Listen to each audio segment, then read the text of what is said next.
As I thrust my sword into the chest of a Tyranid warrior and split the vile Xenos in half, I can't help but be reminded of 2016's Doom. From a gameplay perspective, Warhammer 40,000 Space Marine 2 is nothing like id Software's demon-infested reboot. At best, any similarities between the two are merely superficial. But Space Marine 2 manages to capture a kindred vibe that prodded the part of my brain reserved for all things Doom. One that relishes in gory, balls-to-the-wall action and an unapologetic, almost old-school approach to game design that puts unadulterated fun above all else.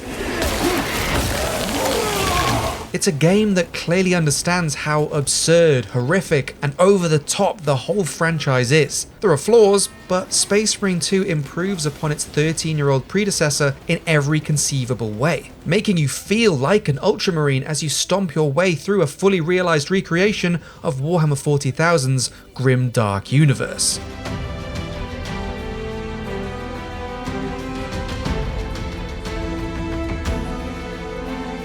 Set roughly 200 years after the events of the first game, Space Marine 2 straps you back into the gaudy power armor of protagonists Dimitri and Titus. The setup propels Space Marine 2's action-packed story into motion as you plunge headfirst into the Fourth Tyrannic War. Titus's past immediately adds tension to proceedings, with his new captain and squad mates wary of his reinstatement due to a checkered service record. This leads to some decent character building and uneasy infighting, especially with the threat of chaos lingering in the air. It's not long before the Thousand Suns Chaos Space Marines rear their ugly heads to throw a spanner in the works. But for the most part, Space Marine 2 tells a fairly standard war story amidst the backdrop of Warhammer 40,000's unmistakable world. It's cliched at times, but remains engaging throughout. There's rarely a dull moment as you uncover long dormant secrets and attempt to crush the Imperium's enemies beneath your hefty boots. Many of the story beats are also an essential vehicle for getting to the game's brutal action. Much like its predecessor,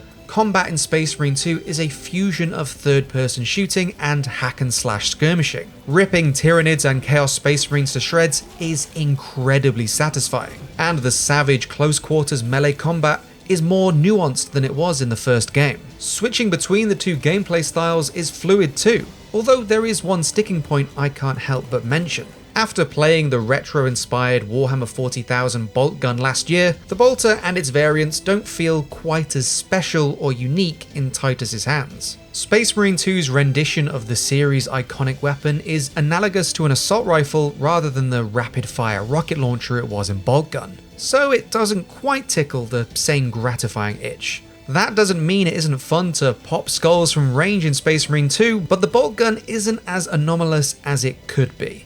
I also wish there was slightly more weapon variety. Firearms like the melter rifle and plasma pistol offer a nice change of pace, but most of your arsenal consists of similar feeling armaments. Despite this, the way enemies explode, projecting crimson fountains of blood into the sky with each hit, still makes for some devilishly fun combat.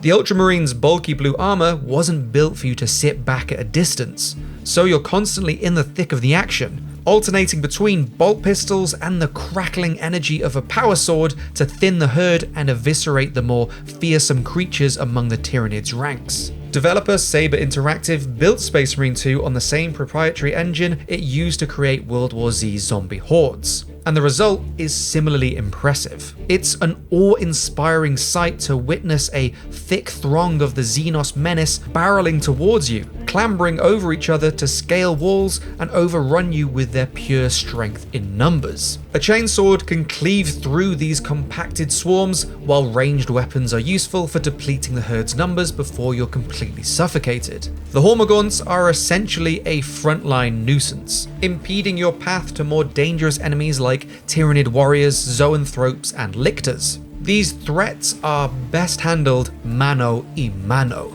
with parries, dodges, counters, and gun strikes. Cinematic counters that deliver a devastating shot from your equipped sidearm, all being crucial to surviving the onslaught. Each of these systems adds complexity and variety to Space Marine 2's melee combat, taking inspiration from modern melee action games to make these close-range fights more active and engaging than the first game's fisticuffs. Parryable attacks flash with a blue circle, and responding in kind can instantly kill smaller enemies and interrupt bigger foes, leaving them wide open for a counter. Unblockable attacks, on the other hand, are indicated by a red circle, forcing you to either sidestep or roll out of the way of incoming danger. Achieving perfect timing on either a parry or dodge opens your opponent up to a gun strike, unleashing an explosive flourish that's endlessly rewarding.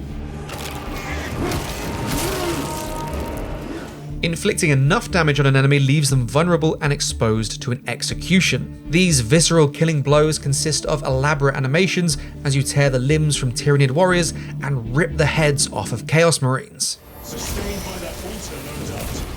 Aside from providing an audacious punctuation mark at the end of a frenzied skirmish, executions are also vital to the flow of combat, due to how each one refills a portion of your armor. You have a few bars of armor which, once depleted, put you in danger of sustaining damage to a health bar that requires consumable stims to replenish. The best defense is a good offense, so you're incentivized to target executions and stay in the very thick of the action by skewering Tyranids with their own talons. Running away or finding cover never feels particularly viable, so combat has a hectic intensity that is often thrilling. Space Marine 2's level design is fairly linear too. There are occasional moments where you can venture off the beaten path to find audio logs and supplies, but the route through each level is usually pretty straightforward. The thing is, it doesn't always feel like it. The sheer sense of scale and spectacle in each level makes them feel far grander than they actually are. Saber has done a tremendous job of making you feel like a small part of a much bigger war. Whether it's the intense battles raging in the background to the way clusters of gargoyles blanket the sky, the world constantly feels alive, even as death occurs all around you. They do! These unrelenting attacks make a counter-offensive difficult. We shall take care of that. The feeling of being a single cog in the machine also ties in with Space Marine 2's PVE operations mode. Throughout the campaign, Titus will issue orders to a secondary squad of Ultramarines, with their missions happening concurrently with Titus's. Operation mode consists of 6 of these missions, with more set to arrive in future updates, and this interconnected setup helps to make each one feel narratively important. The first sortie you embark on, for instance, takes place early in the main campaign, when Titus needs the other squad to block the Tyranid advance long enough for him to complete his own objective. Your customizable Astartes sets down a few miles north with the aim of detonating a Promethean refinery and incinerating a massive horde of the Xenos, buying Titus enough time to get in and out before being completely overwhelmed. The objectives in these missions don't change from one replay to the next, but much like World War Z, the AI director will change up the enemies and their numbers in response to your class and playstyle. There are 6 unique classes in total, ranging from a sniper to the jump pack equipped assault class. Each one has access to a specific assortment of weapons, perks and abilities. I mostly stuck with the Vanguard, which uses a grapnel launcher to latch onto enemies and propel you toward them. Other classes have abilities that can aid your teammates in battle, such as the sword and shield wielding Bulwark, which can stick a chapter banner in the floor to restore armor to any squad members nearby. You can play both the campaign and operations mode with up to 2 other players, but the variety of classes ensure that operations is a much more engaging co-op experience. You can also play both modes solo, and the bots you're saddled with aren't too shabby. They can hold their own and rack up kills, and they'll deploy their class abilities when they can.